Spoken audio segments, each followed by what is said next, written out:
today we're going to be talking about how to open up your partner.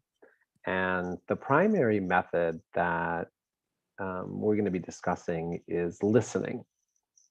Interestingly enough, when I first sent out the broadcast or the email about this class, I labeled it like how to become a great listener.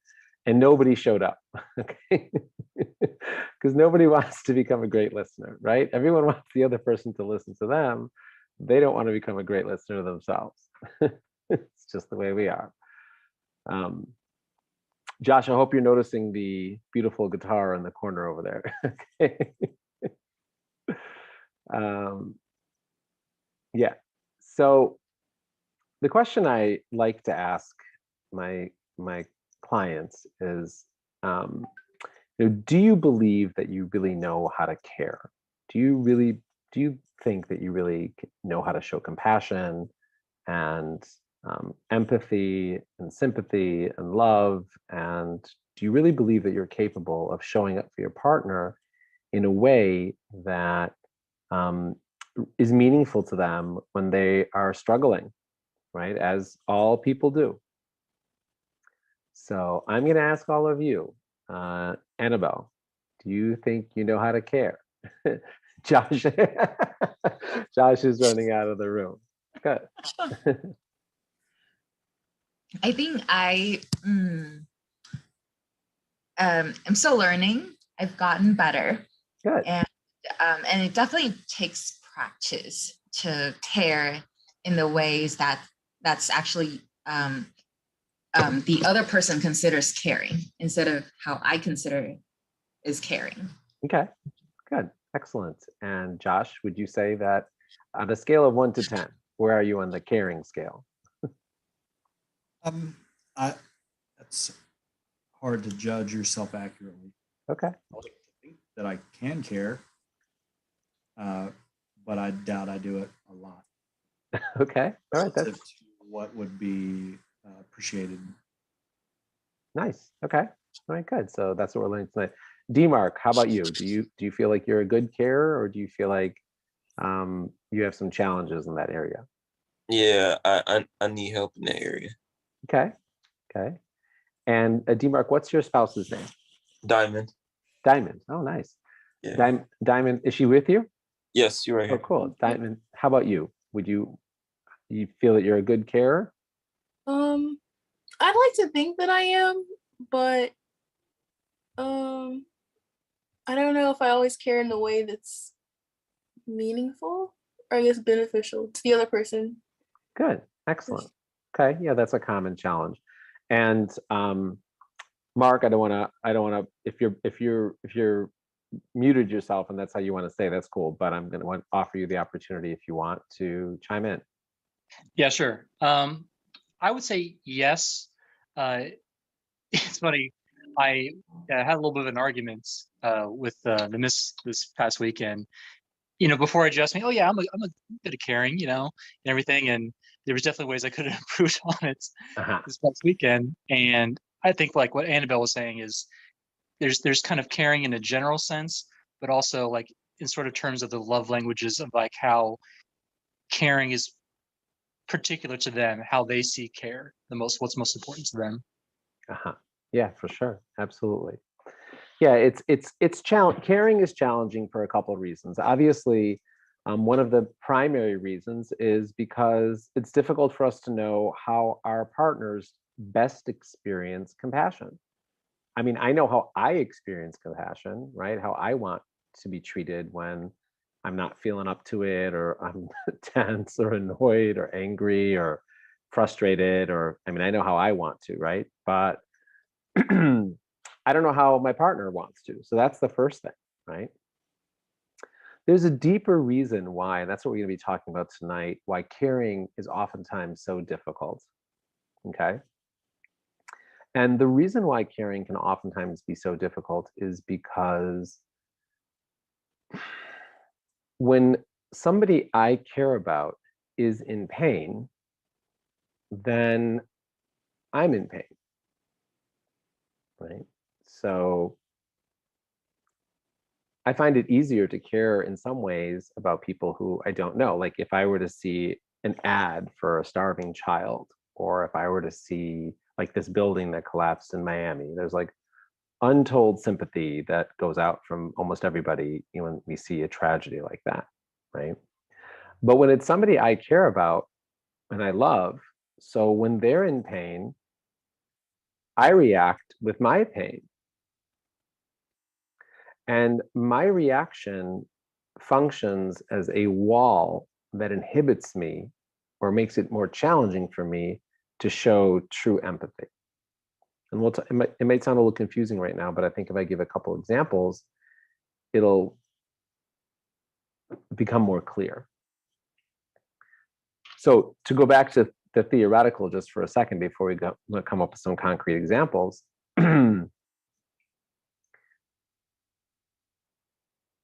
When somebody I care about is in pain, I go into a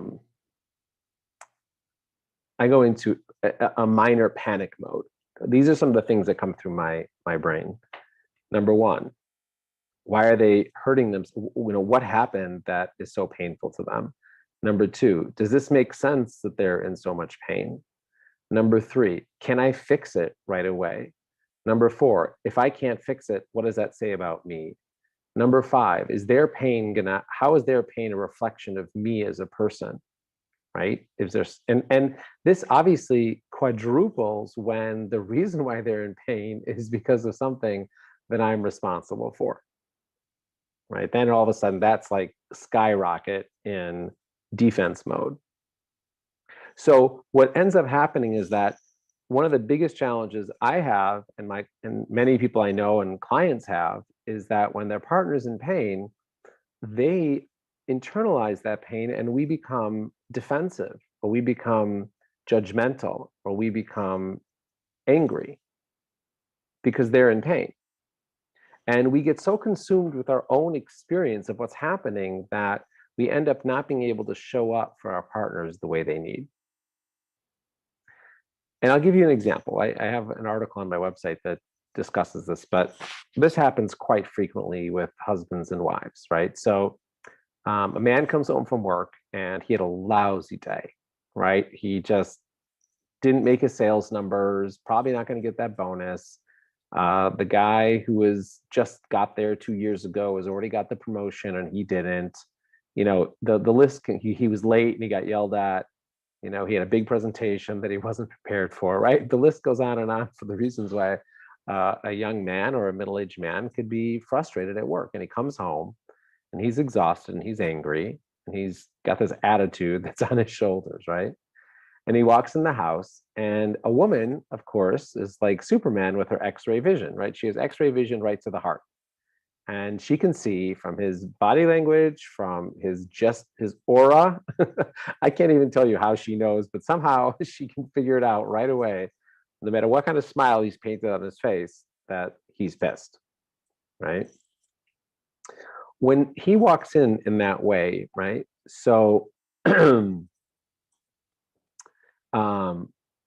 he walks in that manner, she all of a sudden starts thinking to herself, she gets angry, right? She thinks, oh my gosh, my husband's upset. You know, I must have done something wrong, or why is he in a bad mood, right? And then she may come up to him and she may say, you know, what's up? You know, and maybe he doesn't want to talk about it. So he doesn't really respond in the way that she likes. So what happens? She gets upset at him and she turns her back on him and she gets annoyed that he's not opening up to her and not connecting with her the way she feels is necessary to help him with his pain. When this happens, the guy has got now two problems. Not only did he have a lousy day at work, right, which is really sad for him, but at the same time, he has experienced this anger from his wife. So now he's got the double whammy of pain, right? And just overall rejection. Can you guys relate to that situation? Did everybody here kind of understand what I was saying and kind of can see that scenario? D-Mark, do you know what I'm talking about? Yes. Okay, you got it, right? Cool. Yeah. So this is the kind of thing that basically stops us from being able to give to our partners the way that they need, right?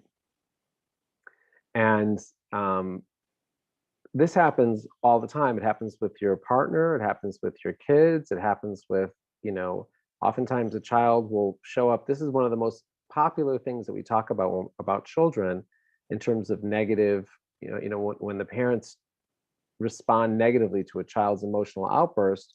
One of the things that a psychologist will oftentimes tell you is that the reason why the child was acting this way was because there was something else that was wrong, right? So us as parents, so if your child is acting up, or if your child is acting disrespectful, right? It's so easy for a parent to immediately point their finger at their child and say, oh, he's being disrespectful, or she's being, inappropriate. When the reality is that the child is really bothered by something else. Now, not only did the child perhaps have a bad day with their friend, but their parent is angry at them as well, right? And that's really sad, right? So the point of this, the point of this class tonight is getting our partners to open up, right? And the question is, how do we do that, right? How do we bypass our own experience of our own pain, and at the same, so that we can best connect to our partners in the way that they need? Okay, so I'm going to open up that conversation to everybody on the call. Anybody have any suggestions of how we can supersede our own experience of our partner's pain so that we can best connect to them? Annabelle, do you want to chime? Oh, D-Mark, you want to say something? You mean like for example, like the example you use, like when you have a bad day and you come home and your wife won't talk and you don't really feel like talking, like how we could like prevent an argument? No, I'm talking about from the perspective of your wife, not from you. Oh, like So it'd be like if you were having a bad day and you came home and you were in a good mood. So instead of me getting angry at you for not telling you what was wrong, I would. I don't know. I don't know. Time and just not assume that it's my fault. Yeah, it's hard not to assume it's your fault, right? That's the problem. Yeah, that's tough, because our natural instinct is to assume when our partner is angry, or when our partner is upset, or even when our partner is sad, that it has something to do with us. That's our that's our go-to way of responding. And that doesn't leave a lot of room for empathy, right? Then your partner has to kind of defend themselves, and maybe they end up apologizing to you, right? D-Mark had a horrible day at work, Diamond, and then you get upset at him also, and then he finds himself having to apologize for you, and that's not really showing him compassion, right? That's making it even worse for him, because now he's eaten crow twice. He had to apologize at work, and now he comes home from work and he gets to apologize to you too. So we want to be there for our partner, right? So Annabelle, do you have any suggestions? Yes. So I would, I think first thing I would do is to separate myself, remove myself from the situation. Okay. But I think before that, even, it's like identify what are my feelings, what is my experience that is, separate. Okay, sorry, let me start it over. It's more like recognizing that, like this person is acting this way, I don't know what's going on, I should, rather than assuming, did I do something wrong, or does that have anything to do with me, is to just think about, oh, I wonder what he's going through, and then ask him. Good. That's without excellent. Assumptions. Good, excellent. So that's the one way that we can become a better partner and open up our partner, right, is to let go of our assumptions that this has something to do with me. Right? Good. That's excellent. Hi, Grace. Nice to see you. Mark, did you want to add anything, or are you just listening for now? I would agree with what everybody had said so far. A lot of it, yeah, it's like you had said, we assume it's always because of us, and that's either our ego talking, or most of the times our insecurities talking. And sometimes it can be because of like something we said or did in the past, but a lot of times it has something to do with their trauma, the past, or their experience with like an ex, and that can be influencing them too. And it's hard not to take that personal. And I experience that all the time, and that's something I'm actively working on myself, and it doesn't happen overnight. Good. Excellent. Yeah, that's good. Okay. So as everyone mentioned, one way of kind of succeeding in not being so reactive is to really lean in hard to the idea that it doesn't necessarily have to do with us. And even if it does have to do with something we said, but whatever they said may not be, the intensity of their reaction may be because of something that happened to them earlier in the day, or as Mark said, earlier in their life. That's number one. Okay. That's very good. And I want to take it even a step further. So that's a terrific first step. I want to take it a step further and suggest that one of the most powerful ways that we are able to overcome our initial inability to show compassion is because we don't have compassion for ourselves. That's a huge piece of the puzzle. That we're walking around with a negative story about ourselves and about our history. And that's what's coming to the forefront when I see my partners in pain. That's the trigger as to why I'm so upset when they're upset at me. Because really, I'm upset at me. And they're just adding to the anger that I have on my own life and my own situation. So when we show up in our relationships with these stories that we tell ourselves about ourselves, I'm not good at this, I've always been somebody who's been controlled, people are trying to manipulate me, I'm easy to attack. It could be any story that we have about ourselves. People take advantage of me, people don't respect me, right? So Diamond, if you're walking around with this story about yourself that people don't respect me, which could be something that you learned when you were a kid, or something that maybe happened to you at some point, or maybe you had a horrible day, right? Then when your husband shows up and he's not behaving particularly respectful, instead of you being able to say, wow, you seem like you had a tough day, this isn't like you, the first thing you say to yourself, Diamond, is, see, even D-Mark doesn't respect me. This is outrageous. And then you go after him with your, emotional dagger, right? It happens to everybody. Right? So one way that we can overcome, how do we address that? Well, there's a type of work that's called shadow work, right? And shadow work is when we dive deep into pieces of us that we haven't yet owned. And what that means is that for every positive trait we have, let's just say we're giving. Let's say we have the positive trait of being a giving person, right? But all of us have a piece of us inside of us that is a little bit stingy.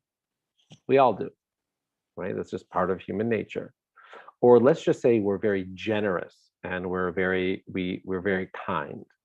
But all of us have a piece of us which is a little bit selfish, right?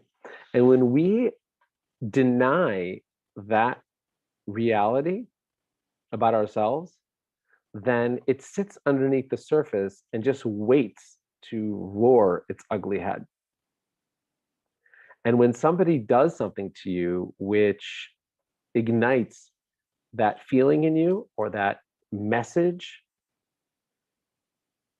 you explode, or you could be explode in anger, or you get really sad. It could be you withdraw, but you have some sort of trigger that causes you to completely lose control emotionally.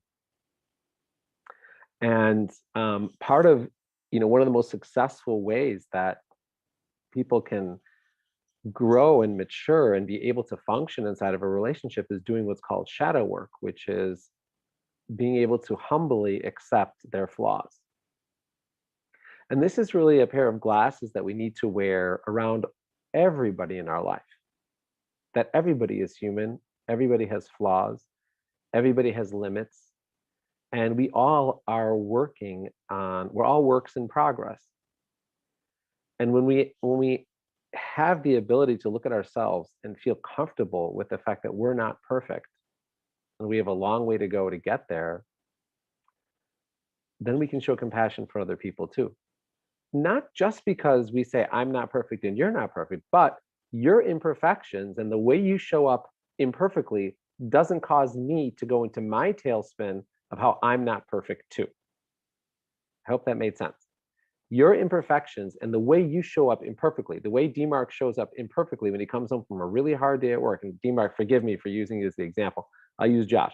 The way Josh shows up imperfectly from having a really tough day, in the office, doesn't cause Anna to go into her story about her imperfections. So, and this is up to Anna. This isn't up to Josh. This is Anna's personal work on herself. This is my personal work on myself, right? And it involves learning how to forgive yourself for being human and how to accept yourself for all the faults that you have. I told this story the other day to one of my clients. It was really funny. I don't know if anybody saw the movie, The Fantastic Four. I think it was the second one. And the guy who plays Captain America today in the Captain America series, Chris Evans, he was a character in the first Marvel comic movies called The Fantastic Four. He was this guy that could catch on fire and fly around like this big fireball. That was his superpower. And he was also like this young womanizer, really hipster, cool guy, and he just loved the ladies. That was his, character that he played there. So in one of the scenes, he has this meeting with the army, and part of the team that came from the army was this gorgeous woman, all dressed up properly with prim and proper with army uniform and like this whole thing. She wasn't somebody you were going to fool around with or just mess with. But of course, this character, this fireball character, Chris Evans, was not deterred in the least. And at some point, he asked her out on a date. Totally inappropriate. It was part of the fun of the movie, but he just came up to her and just blurted out like, hey, you and me, babe, So she says to him in the movie, she says, I would never date a man like you. And he was astonished. He just met her. So he says, why wouldn't you date a man like me? She says, well, I know too much about you. So he says, okay, we just met. Why don't you tell me a few things about me that you know? So she said, well, I've read your personnel file. She said, you're conceited, you're irresponsible, you're a braggart, you are totally unreliable, you're a narcissist, and you're completely obnoxious and you can't be depended on. So he sat there for a minute and he says, you do know me really well. I see. And then he proceeded to ask her out anyway. Right? So this scene where this guy, gets totally insulted to his face from this woman, he had no negative reaction at all. He was completely accepted his shadow. He was totally comfortable with it. And instead of getting angry and saying, well, how dare you call me that? Or, if you insult me, I'm going to insult you. Or, of course, it's only Hollywood and it only happens in the movies. But I thought it was a great example of owning your shadow. He was completely comfortable with being called out for all of his flaws without any hesitation at all. And that's how we have to be. We have to be that same way. We have to be the kind of person that when something enters our life where it triggers something inside of us that is negative, right? In order for us to pop out of our responses, we have to be able to say, okay, it could be true. Maybe I did speak inappropriately to you, or maybe I did respond, in a way that is not helpful, or maybe I am sometimes impatient, or maybe, I have done things that were thoughtless, or maybe I could learn how to listen or care or communicate better, right? So when we're able to say those things about ourselves and accept that about ourselves, then we're able to really be there for our partner and to not get triggered by what's going on. And we're able to show up for them in brand new ways that are very empathic and connecting. Does that make sense to anybody? Does anybody want to ask any questions or just share a thought about what I just said? I think like a big part of it too is like what I've been reading about this for just like half a year now about validating someone's reality. It doesn't mean we have to agree with the reality of it or their feelings, but man or woman, the feelings are the reality in the moment. So, and I know it's particularly hard for us as guys to like we're the problem solvers. We see problem, must fix, must solve. So we kind of have like this reaction. This is my personal flaw of okay, oh, you're having this problem. How can I help you? Or maybe you should do this. Whereas opposed to we just need to sometimes just be there and listen Yes, and not look for any kind of support like that. And it's absolutely. hard to do that because it's counterintuitive to how males are bred. 100%. Yes, absolutely. That's very true. And it's hard to validate someone's reality when you yourself are triggered by that reality, right? Like especially if it's about you. So if my reality is that you've shown up for me in a way that was less than what I expected or less than I wanted, and then you come along and tell me the reasons why, it's hard for me to be there for you and hear what you're saying when I feel attacked. So the key is that if I'm able to handle your attack, what you call an attack, or your expression of your feelings, and I'm able to handle that, like Superman, right? I always like the examples of Superman with the bullets, right? Bullets hit Superman and they just bounced off, right? That's how we want to be. We want to be like Superman, where somebody can throw things at us and they just kind of, you can take it. It doesn't send us to a tizzy. But in order for us to be that type of person, to be able to validate someone's feelings and their reality, in spite of it being so counter to our own, we need to be able to handle whatever's coming our way, as uncomfortable as it is. Right. And that's how we open up our partner, because then we give the other person a chance to share what's going on inside their heart. Right. When I get upset right away, when you share your feelings, I'm incapable of being there for you. Right. And that begins with me accepting the fact that there's a really good chance that if you have something negative to say about me, that there's a really good chance that that's true, and that that's okay. That's okay. It's true. It's true. I screwed up. It's true. Or I'm less than perfect. That's okay. Add it to the list. Okay. So now that we've explained the concept, let's talk some brass tacks and get some examples on the table, right? So what would empathy look like if you could handle your partner's anger? And let's use the example again of D-Mark and Diamond, when D-Mark comes home from work and is really stressed, and Diamond was kind of a little ticked off because D-Mark isn't sharing the way she wants, or maybe D-Mark scowled at her, or maybe D-Mark showing up with some sort of attitude about something or another, right? So Diamond's upset. She doesn't like it. She wanted a husband that came home with some flowers in his hands and gives her a big hug and says, "Can I help you with the house? And let me cook you dinner," right? But that didn't happen tonight, right? So how could we show D-Mark more compassion? What would that look like? So he's upset about work. somebody throws something out as like, what would be a good response to DMARC?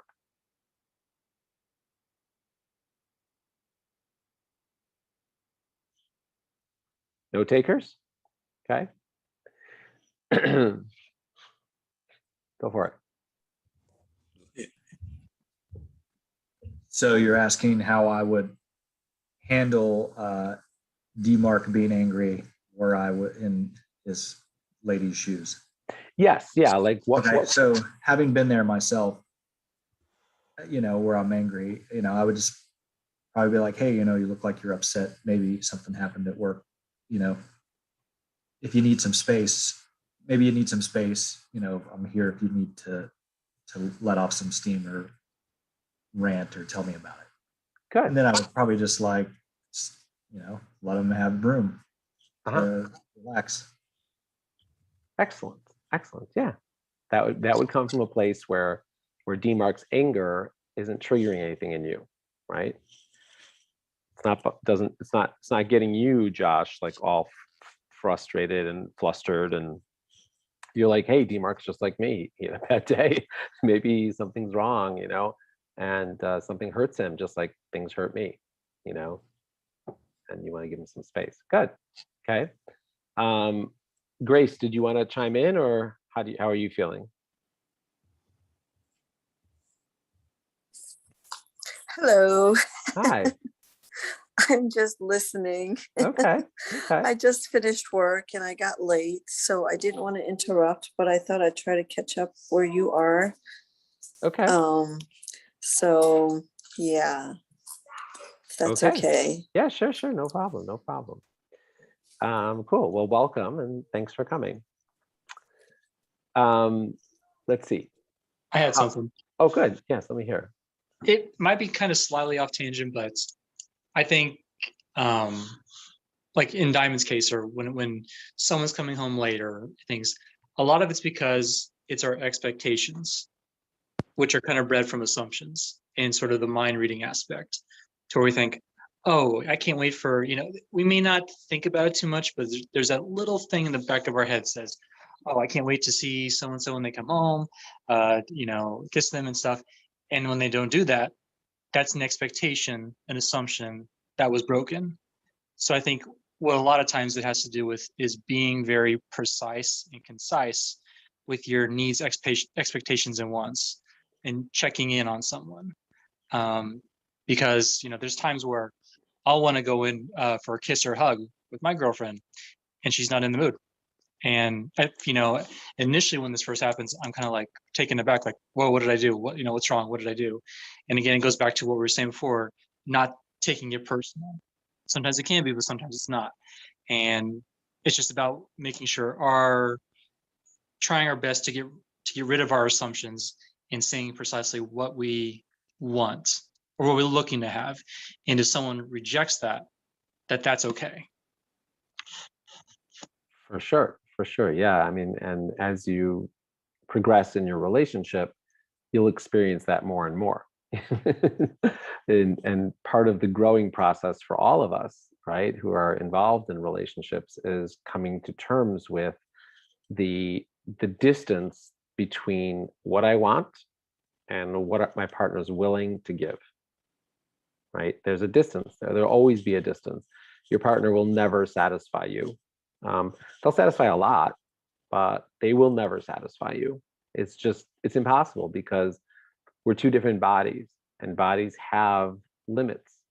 So as a couple, we want total unification, right? Because as Kabbalah teaches us, Jewish Kabbalah teaches us, we're really one soul that's been split in half. So you have this magnet inside of you, like Josh has this magnet, right? Like an Iron Man magnet inside of his chest, right? And Annabelle has an Iron Man magnet inside of her chest, and it's pulling each other together, right? But there's the rest of the body that gets in the way.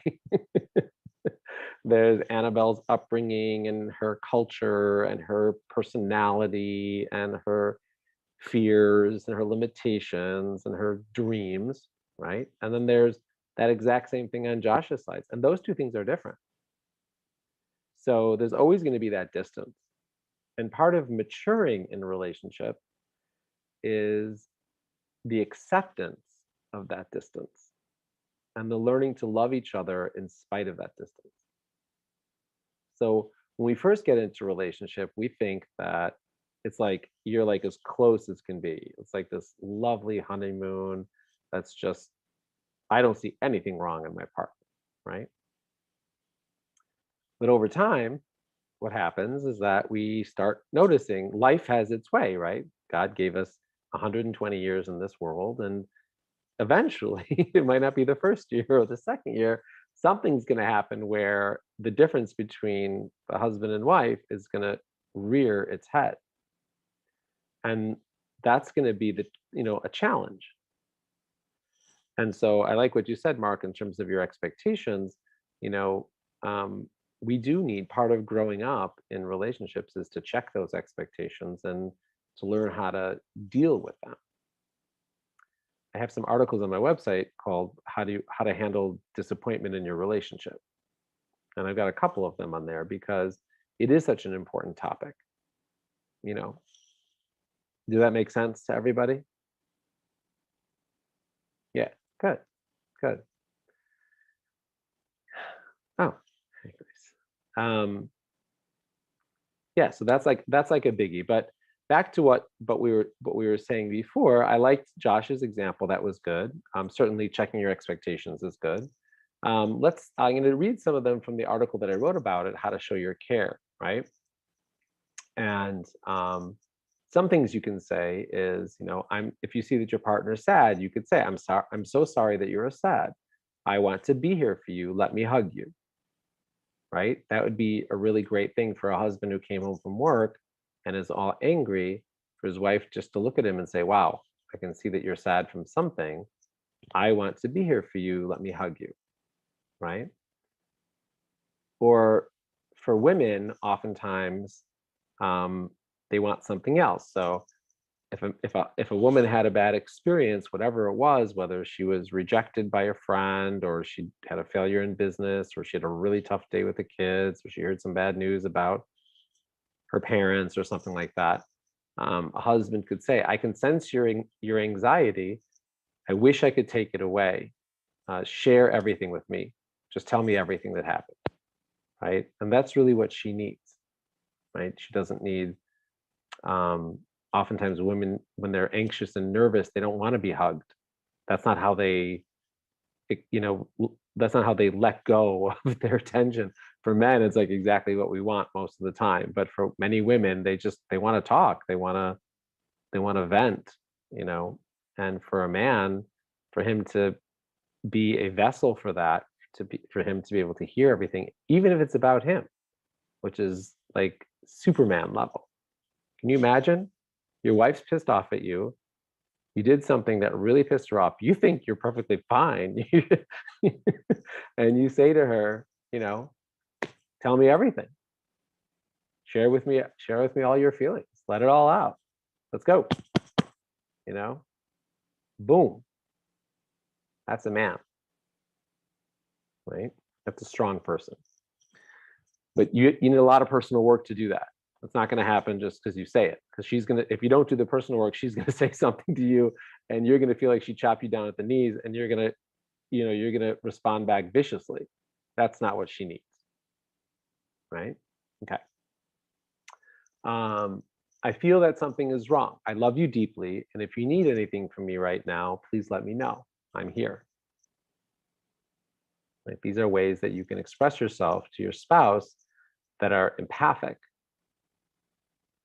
I understand that when you are stressed, you don't want to talk about it. I respect that, but I want to support you. Can I give you a back rub, or can I make you something to eat? Right? So it's not always about physical touch. It could just be doing a kindness for somebody.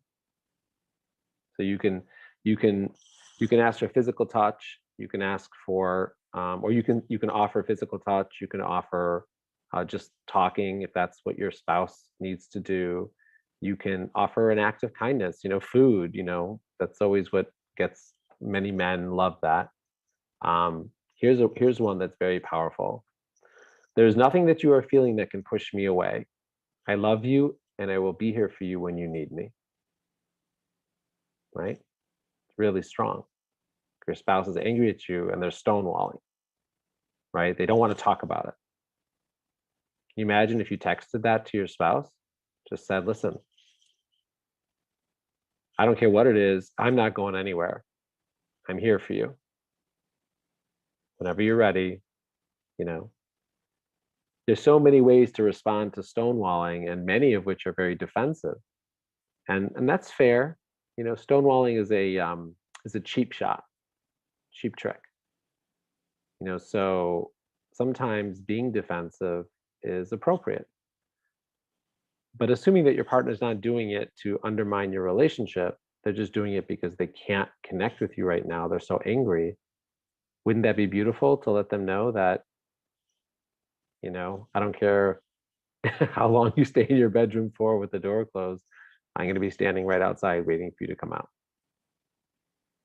Right? Okay. How about this one? I can tell that you're upset. If it's something I did, I'm sorry for hurting you. I never want to hurt you. When you are ready, let me know what it is. And if I can, I'm happy to change for us. Right? Sometimes these are better, like if you want to go to my website and you can just, you know, cut and paste them, you know, just have them like, you know, like those little text messages that you can just like click and say, okay, send this one, send that one. Some of these are too, in my opinion, too vulnerable to be said face to face. I don't know about anybody else in the room, but when it comes to some of the stuff that I write, I can't say most of the stuff that I write. It's just too, for me, it's just too vulnerable. I would either mess it up or I would say it wrong, or, you know, knowing me, my wife's phone would ring halfway through the sentence and then I'd have to say it again or something like that. It's just, you know, it's easier just to text it and then kind of talk afterwards. That's what I found for me has been very helpful. You know, I'm not trying to avoid a face-to-face conversation, but on the other hand, I do want to get the message across in a way that she can hear, you know. Does anybody else feel that same way? Yes, sometimes, right? Okay. Okay. I have a question. Yes, please.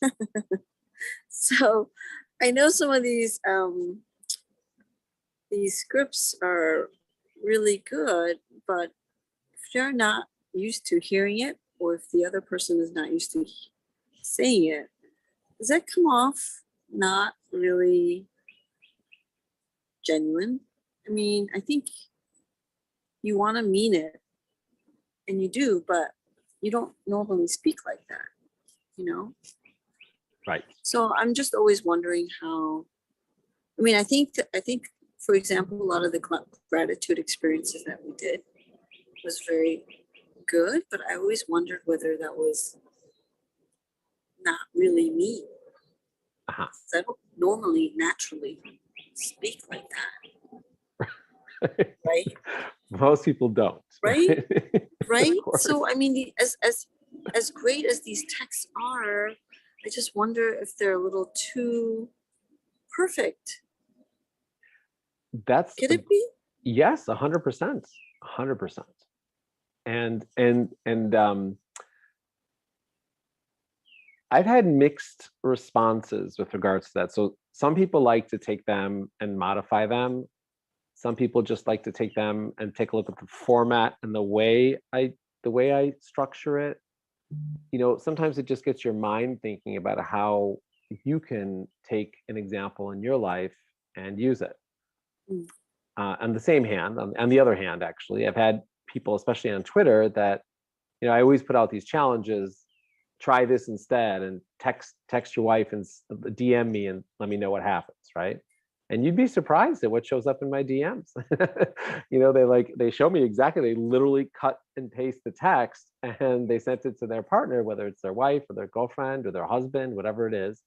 And I always ask to see the response, you know, and a lot of More times, positive. yeah, you know, so my general rule is that if it doesn't feel authentic and genuine for you, then it's not yours. But if it does,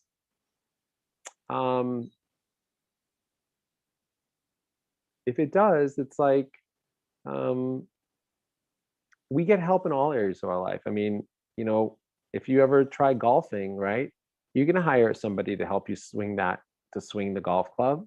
Does that mean that that's after the professional helps you and teaches you exactly what to do? Does that mean that's not a genuine swing? Does that mean that's not really you? I mean, I know the example isn't exactly the same, Mm. but if the words feel like what you feel, Mm. then the fact that they're coming from me, I wrote those words because I've heard what my clients are feeling. These aren't Mm. all things that I'm just made up out of nowhere, Sure. right? And a certain gratitude is going to resonate with you because that's how you're feeling. Mm. So it is weird. It's just, to be honest, it's weird, especially if you're not used to sharing gratitudes with your spouse. You know, it's weird. You know, and the gratitudes that I give to my wife aren't always so verbose or so meaningful or this or that. They're not always like that. They're just examples of what you can do. Mm. And then one more thing I'm going to say about that is that just like anything else in life, right? I've had couples that I've worked with that were having problems in their intimate relationship. So what did we do? We implemented like a 10-second hug.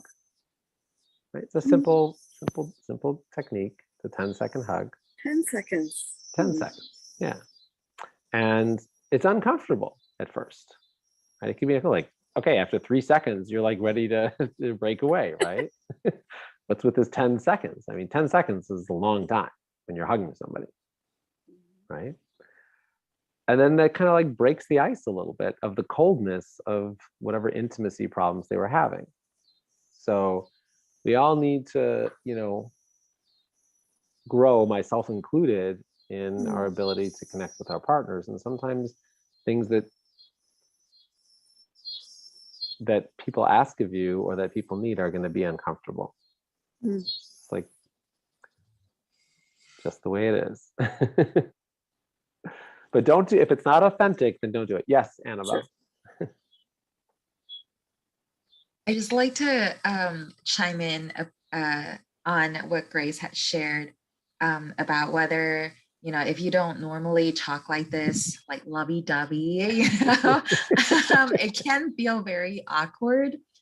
And at least like for me in the beginning, I was like, wow, like, you know, it feels vulnerable.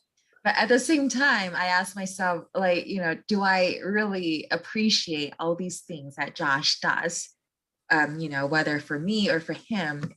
And the answer is always yes. So, and then I think that's when you know, that's what I think about. It's like, yes, this is really how I feel. Send. Good. Excellent. Another way, that's it. Thank you, Annabelle. That was really great. Another way that I like to help clients break into comfortability is before you send the text, read it back and say, if your husband sent you this text, how would you feel? Right? Mm. Most of us would feel, wow, that's neat. You know, I don't know if people would say, you know, I don't know if I've never seen a response that's come back and said, wow, you sound really weird. Like, what's wrong with you? Like, I've never seen that. I did see one time one of a husband had sent one of the texts to his wife, and she said, "Oh, thank you so much. That was so sweet." And she goes, "And you sound just like David, by the way," which I thought was funny. Mm. It's okay. It's okay. You know, it was a real feeling for him. As everybody who's done the gratitudes with me know, I always start by asking you, you know, give me 5 things that your husband did that you can, and then I ask you, how does that make you feel? So it's really your noticing and your expression and then your feelings. I'm just really good at kind of like putting the words together and Yes. making it feel, you know, short, sweet, and connected. But they're really it's really what you noticed and what you feel about it. So, yeah. Okay. It's already 8:10. I just want to add a few more things. Part of the process of showing compassion and opening up our partner. So this is going to take another about 10 minutes. Whoever wants to leave, I respect your time. But it's part two, which is becoming a great listener. So the first part is learning how to care, right? And the first part is getting over our own stories about ourselves, our own negative messages. And when we take down that wall that protects us, we are actually opening up our hearts to our partner and giving them the opportunity to show up in their weakness, right? That's a very important gift that we can give to our partner, to allow them to show up in their temper tantrums and their weakness and their anger and their whatever weakness that they have, right? That's part one. But the second part is learning how to listen, right? So now that we've done that, like how do we listen? So I have an article on my website called 10 Tips to Improve Your Listening. And I'm just going to read off a few of these because I think they're really helpful. So before I do, does anybody have any suggestions on what makes a good listener? I mean, what's going on for you guys? Is there something that that you would want as when you're speaking that your partner? Grace, are you raising your hand or you're just? Oh no, I'm sorry. Okay, I was that's just okay. Okay, no, cool. Mark, do you have any suggestions on how to be a good listener? Did you say Mark or D-Mark? I said Mark. Okay, Grace, you're next. Yeah. I would say a good trait is to sort of, I can't think of the phrase, but it's basically repeat back what they're saying. Like, okay, yeah, I would be, they're telling you they had a hard day at work or whatever. Someone made them mad. I see that. I'm sorry that happened to you. I would be too. I can't imagine how that feels. Good. Or I've been there myself. I understand how that can be. And then it's sort of open-ended questioning and open-ended responses back. Okay, good. I like that. All those are good points. Good. Grace, did you want to share something? Yes.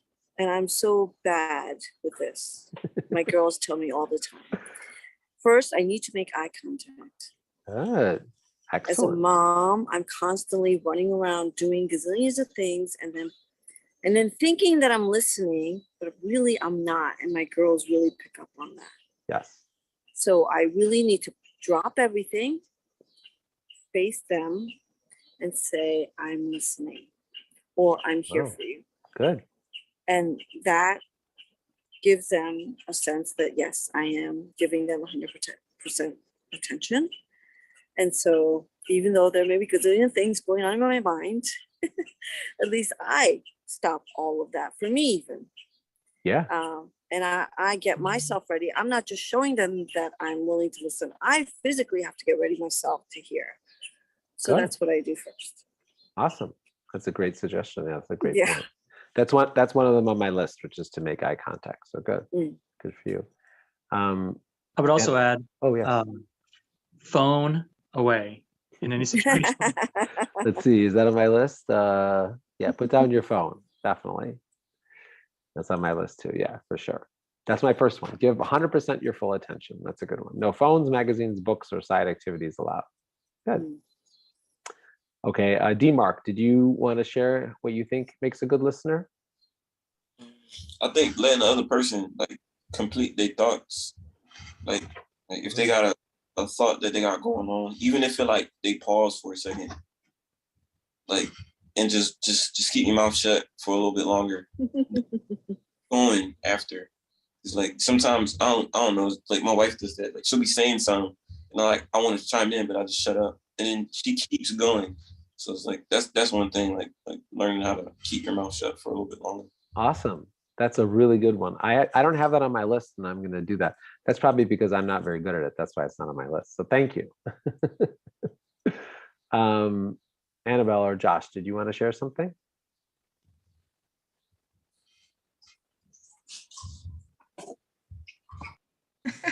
What I was going to say has been already been said. Uh-huh. No, do you have anything? No, I mean, sometimes my mind will wander, but I'll just try to pay attention to how she's breathing and just get in sync with her breath. I'll pay attention to her, and then I'll try to breathe in that same rhythm, and that'll help dial me in a little Wow. bit. Ooh, that's very Zen. That's cool. Same with body language and stuff. Try to just mirror it. Uh-huh. Yeah, I heard there's a Sync. NLP or something like that. That's what they do with NLP. They kind of, Yeah, and just nonverbal communication. It's like people automatically become in sync when they like each other, but you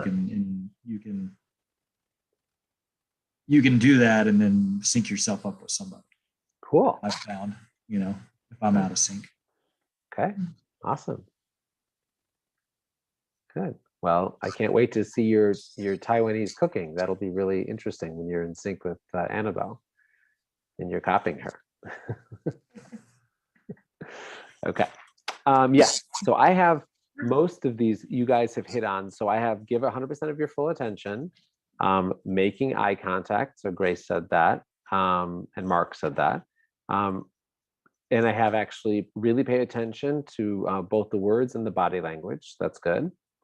Listen empathically. Use phrases such as, and I think Mark said this earlier, wow, that sounds tough, or it seems like you were in a bind, to empathize with the difficulty.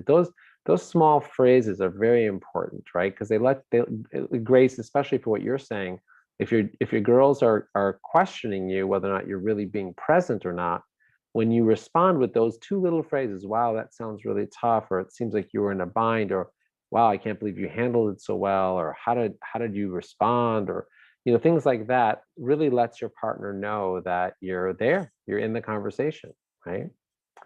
And Mark, this is something that you mentioned earlier. Don't ever make your partner justify their experience.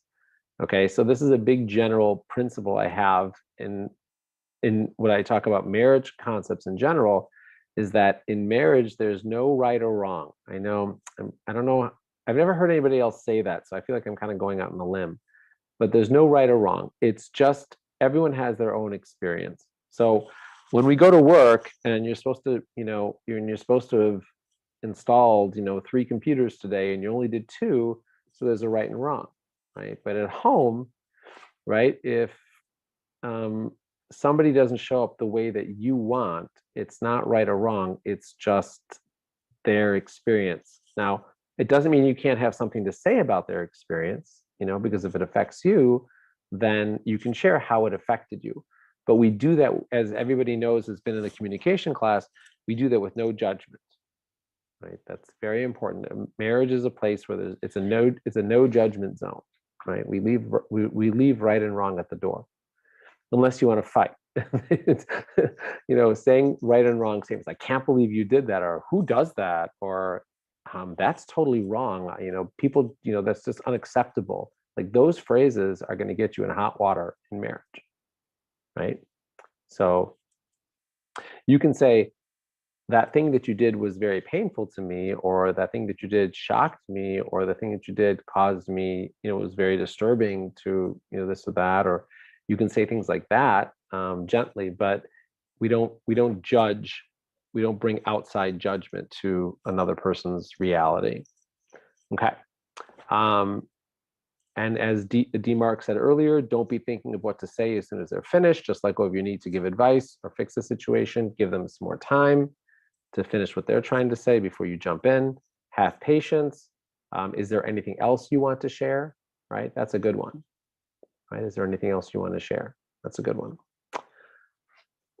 Somebody mentioned mirroring. Mark, you mentioned mirroring. Repeat something that meant something to you. So that's a really good one. So let's just say, especially for those of us who have children, like, children love that. If you're listening to this long story that's like totally boring and the kid's going on and on and on, one way that you can make yourself seem like you're completely engaged is just a flash memory, one sentence that they said, or some event within the long story, and just repeat that. Oh, so your class had a 20-minute recess, or your teacher gave you extra recess time today. Wow, that sounds like it was so much fun, right? Meanwhile, she's told you her whole routine from 9 a.m.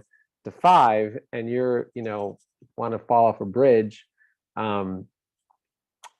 And you're able to repeat something that lets her know that you were engaged and that you were, at least for part of the time, listening. Okay. And then another one that's really important is called validating their reactions and understandings. I can really see that you feel upset That makes 100% sense, right? I know sometimes if my wife says to me about something and she's upset about it, and I don't think that that makes sense that she got upset about it, I'll be like, well, I don't get why you're so angry. Or are you sure like that? I'll act like, oh, I'm confused as to why you're reacting this way. That is not good listening at all, right? That's not good listening.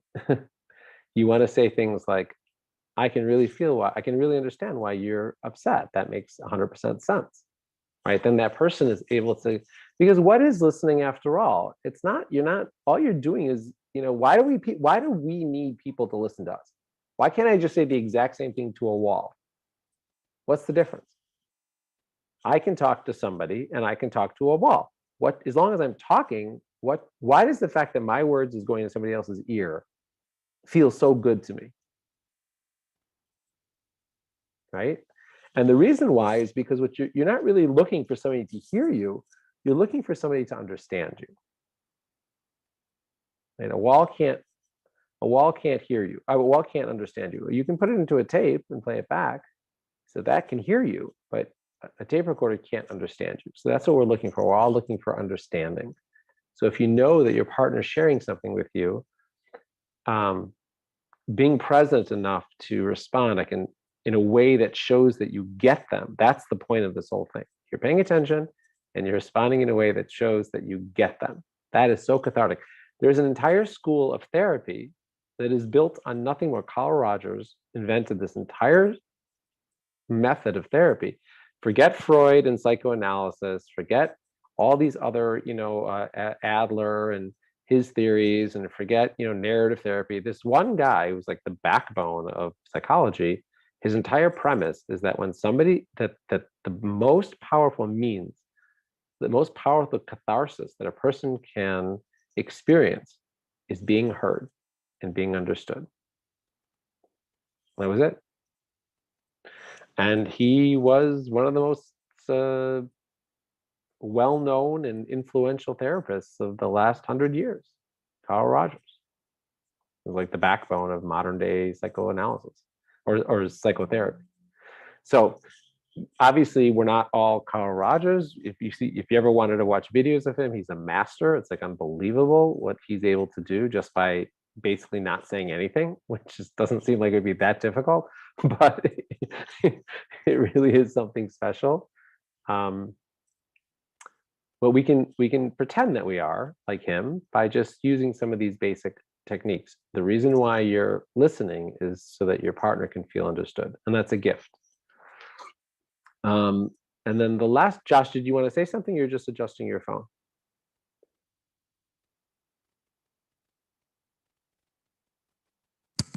I was just writing down Carl Rogers' name. Okay, cool.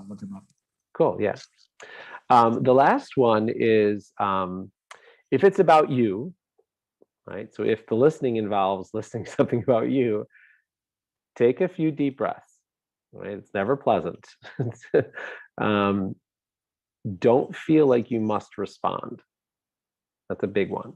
So if it's about you, don't feel like you must respond. There's nothing wrong with saying, I hear what you're saying, and let me think about it, and let's talk tomorrow, or let me say let's talk tomorrow, but sometimes they don't want a response or they don't need you to respond, right? I hear what you're saying. I can understand why you feel that way. I'm not really ready to respond. I want to think about what you said, and let's pick up the conversation a little bit later. You don't always have to respond like that, but if you don't feel like what you're going to say is going to be connecting or helpful, don't say it. Everyone knows my number one rule of marriage is no fighting. That's my number one rule. No fighting. Fighting is kryptonite. We stay away from fighting, right? We run the other way. And it doesn't mean we can't have meaningful conversations. It doesn't mean we can't lose our temper. It doesn't mean any of that stuff. But we don't want to be in these prolonged situations where we're fighting. We don't want to escalate things to the point where we're yelling at each other or stuff like that. That's just my approach. I'm sure there'll be therapists out there that are like, do whatever it takes to get all your feelings out and, I'm not like that. So. Can I add something to that? Yeah. And it would really be like its own masterclass on its own. It's about being ground. I think it was Josh that kind of said something about this of mirroring. It's about being grounded, especially when tempers are flaring, or you can tell like the other person's is starting the emotion is starting to escalate. To really just even do the most basic thing, slow down your breath in your presence, take deep, meaningful breaths, and be calm, be the grounded one, no matter what shoe is on the other foot for the person. Because if you can do that, then you're not going to fly off the handle either. Because it's easy when the emotion rises in a room that everyone will match that energy. But it's super hard to do the opposite. Yeah, very good point. Very good. Yeah, that I like that. When the emotion starts rising in the room, everybody matches that energy, and having the presence not to match that energy and to kind of change that energy in the room is huge. Go a long way. So cool. Anybody else want to? I mean, I've had 2+ hour master classes. We don't necessarily have to take this one to that length. But if anybody has any questions or comments, yes. Hey, Grace. I find that depending on where I am in the state of mind, that I can do these things a little bit better than other times. So how do I get myself there all the time? All the time. so that these tasks become a little bit more doable. Like, and my pastor talks about filling the bucket. Your bucket has to be full to be able to tackle, to approach difficult things. And I know I've seen myself, to my surprise, times when I could really do a lot of these things, a little bit less with difficulty than other times.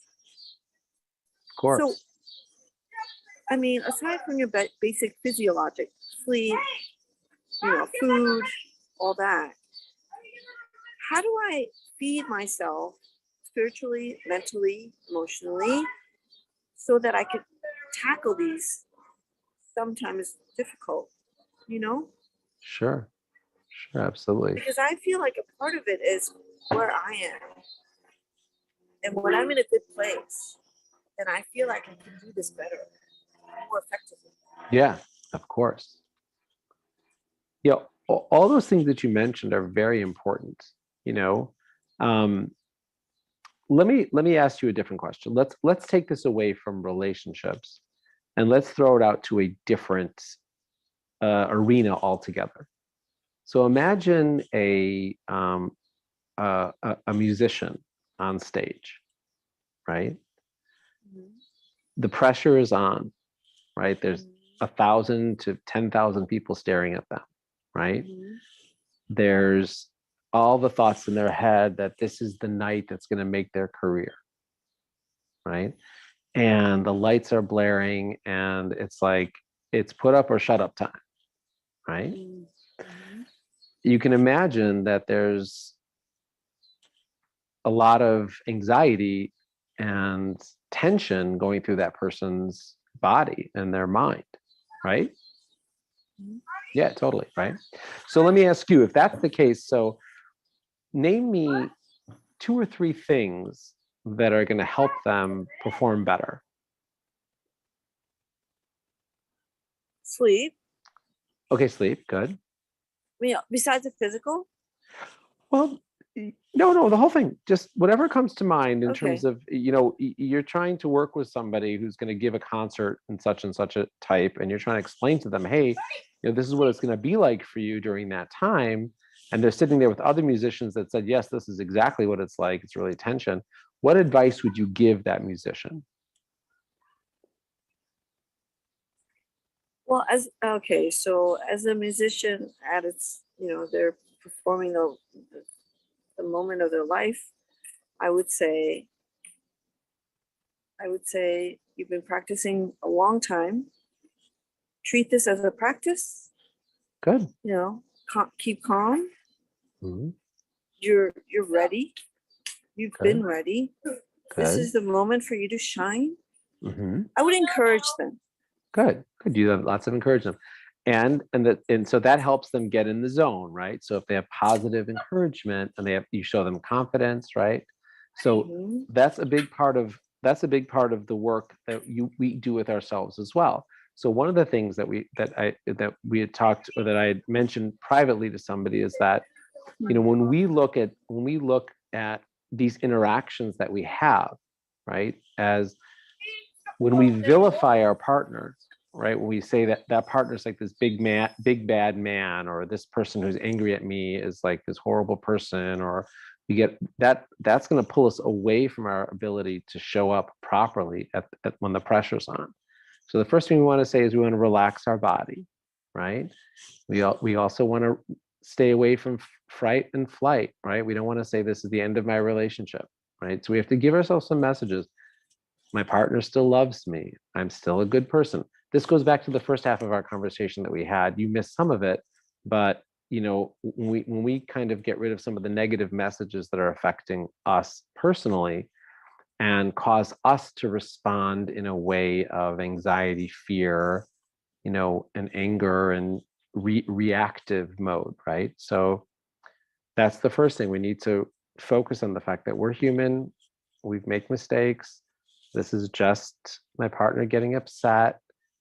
I'm going to be okay. They're going to be okay. There's nothing going on here that is really that tragic. No one's going anywhere. No one's getting hurt. No one's feelings have to get hurt. No one's hurting my feelings. They're just angry, or they're just upset. Okay. That's part of calming yourself down, right? But another part which you mentioned is, if I was a musician, if I was trying to coach a musician, let's say a famous guitarist or something like that, to play that solo, one of the most important aspects is practice, right? They have to practice what it is that they're going to be performing. If they don't have, you know, these ideas in their mind, they don't know what that melody is supposed to sound like. If they've never practiced it before, they're not going to succeed. None of this stuff comes natural. Marriage does not come naturally. It's just not. The feelings may be natural, but getting along is not natural. It's a miracle, right? So we need to, just like anything else in our lives, if we want to be good at it, we have to practice. So here I have this, I can send everybody the links to the articles, but some of these things need to be in your mind, ready to roll. You know, some of these phrases, as a good listener, or some of these phrases, these de-escalation techniques, you know, they have to be in your mind. Hey, I didn't mean to hurt your feelings, you know. Or as we talked about in the setting boundaries class, Grace, I don't think you were there, but in the setting boundaries class, you know, we have to be able to learn how to set boundaries. I see this conversation is getting really heated. I don't want to fight with you. I'm going to pull back for half an hour until it's calm, right? If you don't feel comfortable saying those words, or like in your mind, you're just like, well, David said I was supposed to say something here and I don't know exactly what he said, it's not going to come out. You know, I used to, at some point in my relationship with my wife, when I was hitting my early 40s, as most young people or middle-aged people realize, 40 is like the age where women start getting a new perspective on reality. Men hit it a little bit later, 44, when they start realizing, hey, you know, something's not right here, you know. And you know, the youth of your relationship by the age 40 has become overripe, and you're ready for a new transition from 40 to 60. I haven't hit the next mark. When I get there, you know, I'll let you know. But it's like an overripe fruit, and you need to like change things up, you know, because that love and that passion that you had when you were in your 20s or early 30s, by the time you're 40, 42 and you've experienced life, has faded, and you need to reinvent yourself in your relationship. You'll see. Anyone who's not there yet will see, that's for sure. And I had to, when things were not going right in my relationship, I literally would go outside. I think some of you can see pictures of my backyard, and I would write on a piece of paper new phrases and new ways of responding to situations that kept on coming up. Areas that we would fight about that I wasn't prepared to deal with, or that I wanted to shift the way we were dealing with them. And I wrote down these phrases. You know, this conversation's getting, you know, uncomfortable for me, and I'm feeling, you know, attacked. You know, whether she was attacking me or not, I would never say that. I just don't know. I felt attacked. I'm feeling attacked. She might not have been attacking me. And I don't want us to hurt each other. So I'm going to end this conversation now, and we'll talk about it later. And I would write that down, and I would like become an expert in the way we interacted, to the point where I was able to nip things in the bud. Just what you got to do. So you need to practice. You need to be an expert in how you show up. You know, and it's not easy work. Most of us don't want to do it, right? We're just busy with our careers. And then when we're not doing our careers, we want to watch TV or go to the movies or play sports or play guitar, or that's what we want to do, right? Who wants to do any of this crap, right? But But how do you practice if you don't practice with your spouse? well, what was that, Annabelle? I'll share something a little bit, because David and I were talking about this last time, and you know, his article, there's a list of things to say, and I actually would say it out loud multiple times. Good. Yeah. Excellent. Yeah, that's what you got to do. You got to do it. And then Really? you can practice with your spouse, right? But you know your dynamic with your spouse, right? You know where things go south, right? Maybe your spouse has a temper, or maybe your spouse goes passive aggressive on you, or maybe your spouse does stonewalling, or maybe your spouse just, you know, whatever he does, he just shuts down, right? So instead of you know, how old are you going to be before you respond to that in a way that's effective, right? You know, when you're in your 20s and 30s and your spouse has this response, you kind of just take it on the chin and keep moving. But you hit a certain age in your life, you're just like, you know, this isn't what I want for myself anymore. And so you practice, you say to yourself, okay, this is what I really want in that situation. You know, walking away from me in a conversation is not okay. I feel really disrespected when you walk away from me in a conversation. It's just so hurtful. I understand that you don't want to talk about it anymore, but if there's a way that you could at least say, I'll talk to you later, or I love you, I just need some time to myself, I'd really appreciate that. Right? But you have to practice that, because when it happens, you're not going to have, you're not going to have anything to say. You're just going to say, how dare you? And you start chasing him down the hallway, and it's like a disaster. Right? So we need to become an expert in our relationships. This is your life we're talking about, right? This is what makes people happy and sad. My father once told me, when he was older, growing up, we didn't really have any money. My father had a dry cleaning business, which he inherited from his father, total disaster. But when my mother passed away, my father remarried, and he married a woman who was very, very wealthy. So I asked my dad, I said to him, you know, I mean, after a couple of years, I mean, my dad didn't even know how to spend all this money, but this woman taught him pretty quickly how to like buy a nice car and go to Neiman Marcus for the, you know, $700 jackets. And I mean, it just looked like a totally different person. You know, my dad was like Mr. Walmart and Kmart and all that stuff, you know, and all of a sudden he's wearing a $700 jacket, you know. Anyway, so I asked him, I said, how has the money changed your life? So he said to me, he said, David, he goes, it's definitely changed my life. But I want you to know that it only makes a difference to me when I'm getting along with my wife, when my kids are healthy, when my kids are doing well, when I'm feeling good about myself as a person. He said, then money makes a difference for me. But if these things are not in place, if my kids are sad and they're failing at life, or they feel like they're failing at life, if my wife is angry at me, or if I'm not getting along with her, then the money makes no difference, right? And so I guess my point of sharing that story is just, you know, like I said, nobody likes doing this work. This isn't something that we want to do. Most people don't like doing this work, but it's work that makes a difference in our lives. It makes the difference in our life. So I don't know if I answered your question or just, you know, gave you I some. would Go ahead. add on to that and say, like I had mentioned earlier, like there was a conflict this weekend, and it kind of went over the course of 2 days. And in those moments, I had practiced over the various months, learning more about conflict resolution, better listening, communication skills, et cetera, et cetera.